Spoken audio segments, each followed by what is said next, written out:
Okay, it's that time again to see what new comic books and trade paperbacks have come into the shop. So first up, we have this Superman set combining some of the all-time greats of Superman stories: All-Star Superman, Kingdom Come, Superman for All Seasons, Whatever Happened to the Man of Tomorrow, Superman Up in the Sky, it's Tom King, and Superman Supercorps, Williamson and Campbell.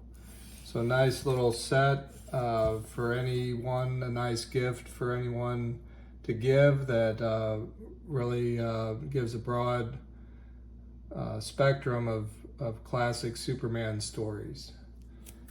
Okay, and then a little bit ahead of Halloween, the Archie Halloween Special Comics Digest. So these are little smaller comic books. Ordered in a few of those. That's fun for Halloween. Can't go wrong with Archie. Here's our periodicals, our stack for this week. So first up, we have Wonder Woman, issue 24. This is the Samper cover. Then Superman Unlimited number 4. I had a couple copies. This is Mark Spears. This was a Virgin foil cover of Conan, I believe, was it issue 23? That came in a week or so later. This ends tonight, issue number 2. This will be in the reviews, a lot of these. If you want to stay tuned to see and learn more about them. Looks like I have 3 copies of Absolute Batman cover A with Bane on the cover. Some feet dangling there. Foreshadowing something, and then a couple alternate covers for issue 11. It's kind of cool. Absolute Flash, issue number 6, Jeff Lemire. So we've got 2 copies of this cardstock variant cover. I don't know if either one, and then 2 copies of this one. This is the David Tulaski. Batman and Robin, issue number 10. That's a really nice cover. Another alternate cover. And then finally a little trade paperback combining all 4 of the DC Horror Presents with the Superman zombie on the cover. So there was 4 issues, and then they have the covers inside and the stories. This was a really fun little Elseworlds kind of horror story. There's the Batman cover, Wonder Woman and Green Lantern rounding out the 4. Okay, so those are the new arrivals for this week. If you want to stay tuned, I'm going to switch now and I'm going to review these comic books. Spoiler alert, I will talk about and show the inside contents. So if that's not for you, or if you want to come back later after you've read these books, hit the pause button, save this video, and we'll see you next time on Magnitude 10. Stay tuned, I'm going to the review section next. Okay, we've reached that part of the video where I review the comic books from the week before. There's 15 books here, a few extras got in this week. So this is a part of the video. If you do not want the story or the comic to be spoiled, I'm going to show and talk a little bit about the contents. Definitely hit the pause button, skip ahead, come back after you've read the book. It's a little bit of a teaser, what I'm showing, so I don't know that it would completely ruin it for you, but to each their own. I did want to alert you that if you're new to this part of these videos, I do show the inside and talk about the contents of these comics. With that said, I would love to hear from you as well, your opinion and your reaction, what you think of these various comic books, what you like, what you're reading, and how you're finding it. So the Absolute series take and create a new twist and world on familiar characters. Absolute Flash certainly has its chops, but it's like a slow-moving soap opera for me. I just keep feeling like, tell me more, show me more, give me more. With one of these coming out each month, I feel like I'm not as familiar as I should be with the characters, who they are. But if you're a fan of The Flash, this is definitely for you. It's all about The Flash. It's set in a new world where in this world, the main Flash character is called Wally. And we do get to see more of the mysterious bunker science project, government top secret project, and what happened there with a flashback. Sorry, having a senior moment, but Barry Allen was the scientist in that project, and they were doing things, altering life forms. As far as we know, Barry, this is a flashback sequence. As far as we know, he was killed in the accident that occurred and gave Wally these powers. But for me, I think I would pick up a trade paperback, or now that we're at issue 6, I'll be able to offer, as many of you who are customers or fans of Magnitude 10 know, I'll be able to make a set of 6 and offer that. That would be a good way to read this, because it is very slow moving. That's my opinion. That's been my experience with it. Batman and Robin Year One. Oh boy. Yeah, I would definitely recommend this if you are a fan of the dynamic duo. It's really got all the elements of a great classic Batman and Robin storyline. General Grimaldi continues to deliver as the central villain, and you can kind of tell from the artwork, the style. It's kind of a throwback style for me, more reminiscent of the 40s and 50s, but with a fresh take. And the story reads very well. The paneling and artwork is fabulous. The backgrounds, colors. It's been a really great series. I'm not sure if it's going to be limited. It's done by Mark Waid, so it probably doesn't come as some surprise. So that's Batman and Robin Year One. Tom King is on Wonder Woman, and this is a continuation of the Mouse Man Knows series. Now, I am trusting that this is going to deliver, because for 2 issues now, we've been encountering this society. And, his stories in the Wonder Woman title, they just kind of start up. And there is some background. I'm not sure exactly where this is supposed to be or where she's at. It's some shrunken city like Kandor or something. So again, there's sometimes some things that you miss if you're not familiar with the background knowledge of the character. But I like the Amazonian style, the way that they're drawing. Let's see if I can remember here. This is, I I'm not sure how to pronounce the name, Samper. And I really like his art.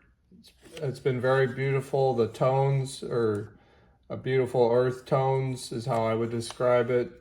And this brought out a little bit more. She's trying to basically, and I'm not sure if I missed something, but I don't know the baby and why she's carrying the baby on her back.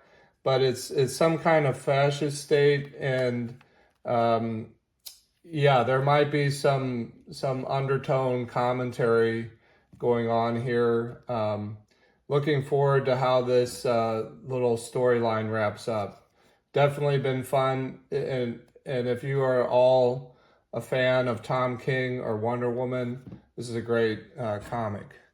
Okay, I chose, this is the Amanda Conner cardstock cover. There's cover A. We're up to issue 3, and this has been a delight. It's also Tom King. It's been a really fun, cute series. I would say, you know, I have enjoyed it. It's not just for kids, but it's definitely a PG or even G kind of level story, and the cross time kind of snafu where they're trying to correct time, and there's 3 ages of Wonder Girl, and like, you know, 5 or 6 and 13 and 19, and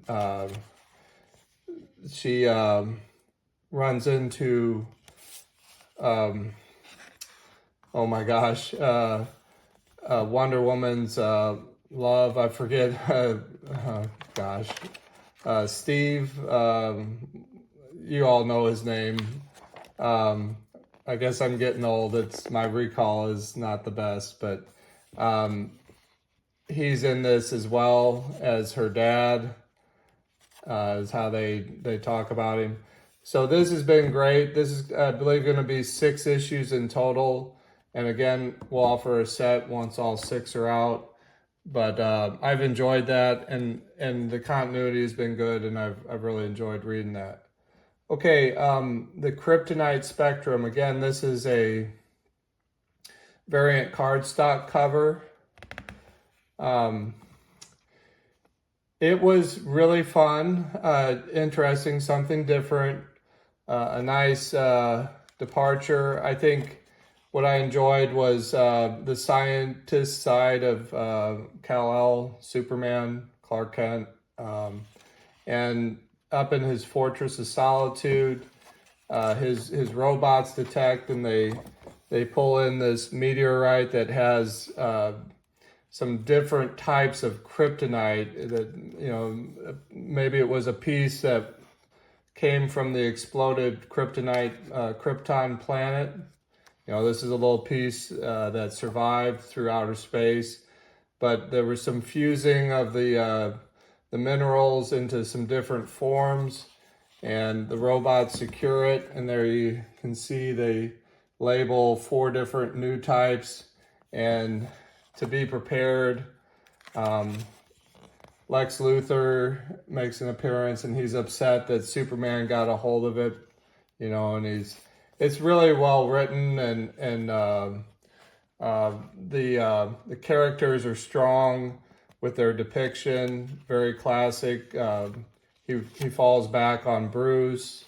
They bring up how Bruce carries kryptonite in case, you know, of an emergency, and Superman is taken over by somebody for, you know, for harm, to you know, by a criminal. Somehow somebody took over Superman's intellect and started to use him for bad purposes. You know, Batman, Bruce Wayne, carries a little piece of green kryptonite. I forget what they call it, the contingency piece. But so he calls him in, and he's like, we should test what these do. So that's the setup, that's the premise. And there you go, they're testing the purple one in this first episode. Very cute, good read. The artwork matched the storyline in a good way, and I did enjoy this. I think it's a fun read and a good. It also, I wasn't lost at any point, as they, basically pulled out a lot of the Superman lore behind this story. Okay, moving on. Every now and then, there is a comic that I just can't get traction. So I tried twice to read this, and I just couldn't get interested in it. I love I remember and oh, Space Ghost. So I wanted to give this a try. I don't want to discourage you if you're a fan of Space Ghost. You may very well love this, but for me, I just was immediately lost, couldn't understand what was going on in these panels. It was kind of boring to me. So I didn't make it through this comic. I probably stopped about there. The writing and art didn't really connect with me, but like I said, maybe this is for you. It is the first issue, and that's what was kind of surprising to me. I was just immediately lost and not hooked on this at all. So not for me, but if it's something that don't, like I said, to each their own. I just didn't enjoy this, and I won't try to read this any further. But that was Space Ghost issue 1 from Dynamite. The Supergirl Summer of Superman continues, and every month I've been kind of on the fence with this, but I enjoyed it. I enjoyed this story. It reminds me, it's a little bit campy. There's a new character introduced. It's written by a lady, I believe. So I like that perspective. And yeah, I mean, the artwork, the story is very well done. It's definitely more of a cartoonish, kind of fun, a girly storyline, young adult storyline. But yeah, I enjoyed it, and I'm still hooked in reading. So this was issue 4. And if you like this sort of thing at all, I think you would enjoy Supergirl. Aquaman, I think I'm ready to take a break from Aquaman. We finally got to the culmination of the big fight with Dagon, and most of this issue was that fight. So some really big panels, some big fight scenes, some neat artwork, some suspense, because basically, this guy is, billed as some kind of a god, and you're wondering, it wraps up kind of abruptly and quick, like right there is like, oh, wow, how is he going to survive that? I've enjoyed this run of Aquaman, but I don't know. I might see where they go from here. I've enjoyed it enough that I might continue with it. I know Aquaman isn't the most popular character, but this team and this series has been really good, and I have enjoyed it. This is up to issue 8. This is definitely should be the end of the Dagon fight, and so I'm wondering what's next, and that might be enough to encourage me to read issue 9. Okay, I have really enjoyed. Disclaimer, I am a Conan fan, so it's pretty easy to please me when it comes to Conan. But if you're new to Conan, I think you would enjoy this series. If you're a fan of Conan, I think you would please comment if you're not, if you have some criticisms of this, but I have just thoroughly enjoyed it. The art is beautiful. The story and writing is great. Yeah, I would definitely recommend this. And this was my favorite pick of the different covers. They had a lot of covers to choose from. But that is Conan the Barbarian, issue number 23 from Titan Press. I like a little horror thriller every now and then. And the one I picked out most recently is Blood Type. We're at issue 3. And this is a yes for me. I love the colors here. They're very, dark, a dark palette choice that kind of sets the mood. And there was a major plot twist where our main character, this vampire on this kind of tropical holiday island, I forget what they call that when there's a human that kind of serves a vampire. We find out that he's been manipulating things behind the scenes. This has had, a good enough, storyline to stick in my brain from month to month. And, I've been able to read through it and with enjoyment. And I think I'll continue this for a little while longer for sure. So that's Blood Type, issue number 3. This publisher is Oni Press, but then they go under this imprint and an entertaining comic. It's a cool back cover as well. Beautiful comic, and definitely would recommend that. Of all the ones out there, I like the vampires. Now, this has been real fun and surprise. I wound up picking up some of the back issues. We're up to issue 5. I think it finishes with issue 6. And just a really fun, nonstop, quick action ride as these two pinup girls, one's more the biker, and the other's more the Betty Crocker kind of 50s style clothes that they're wearing, and she's on a Vespa. It's in LA, I think, in the Hollywood area. But just the banter and the storyline is really fun. It's a great, it read very easily and very quickly with a lot of humor to me, and really fast-paced action as they try to escape and deal with this zombie apocalypse. So that's Pin-Apocalypse, issue number 5 from Massive Press. Still available. I think there's some multiple printings.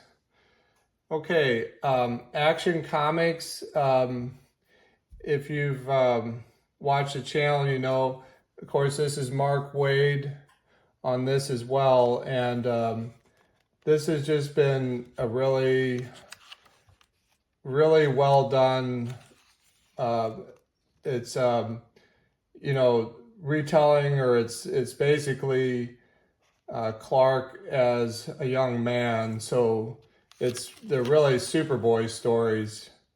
Here he's, dealing with the fact that he's got all these powers, and yet he's in school, and he's starting to respond and do some superhero things. And then at the very end, there's a reveal that the government, is aware of him, and they know who he is. They come to visit at the Kent's house in Kansas. So just a really, really good run right now. Patridge is the artist. Not familiar with the penciler, but just a really good run on Action Comics right now. Beautiful art, beautiful story, fun and interesting to read. Okay, Dan Slott continues. This is issue 4 with a Mark Spears cover for Superman Unlimited. And, you know, it's a little bit more campy. They're calling in a lot of different characters. In this case, they're in Gotham. They have Jimmy Olsen and a gorilla from Gorilla City. And the artwork is really nice, and it's just different. It reads very well, and just beautiful artwork. And they're bringing in a really wide cast of characters. So I definitely have been enjoying this. I'm not sure exactly where it's going. We're at issue 4. I look forward to issue 5. Okay, this is from Jay Lee, and I really have enjoyed this. Kind of sound like a broken record, but this was, again, another nice surprise. I've enjoyed the art. You know, it's very distinctive. His style is very distinctive. It's kind of a spy thriller, kind of so the premise is these are sisters. The sister is a normal civilian, and this sister, the older sister, is, you know, some high-powered assassin spy ring. These are some of her spy friends, and she's about to get married, so it's a bachelor's night out.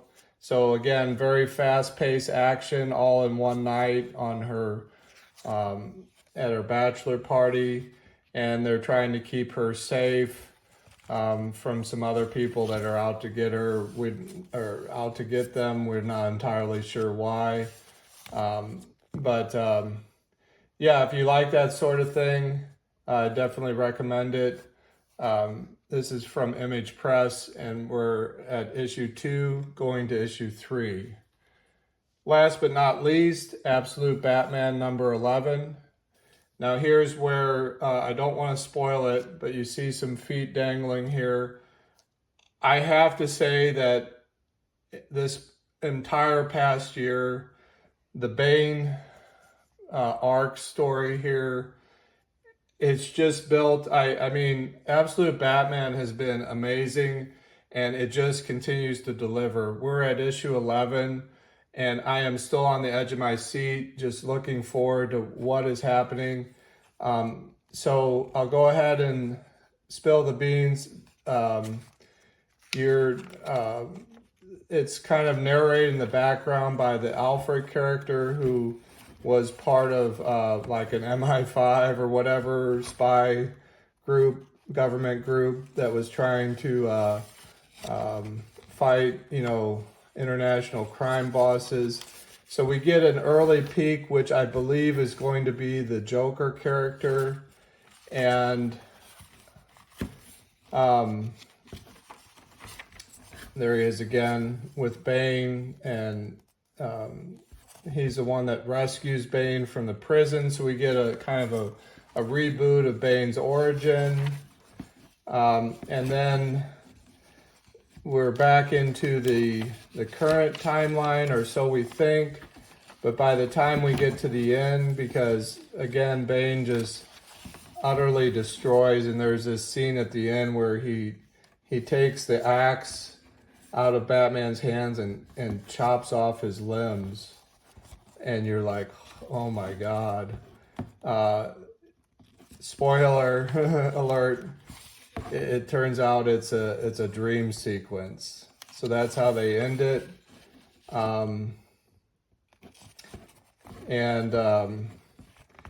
Also on top of that, so here, and then like they reconstruct him after they cut his arms out and turn him into this monster.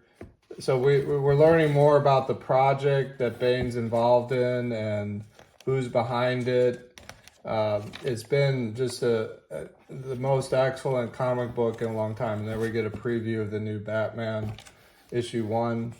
And then on top of that, they end it with, we're back to reality. It turns out it was kind of the whole thing was kind of a dream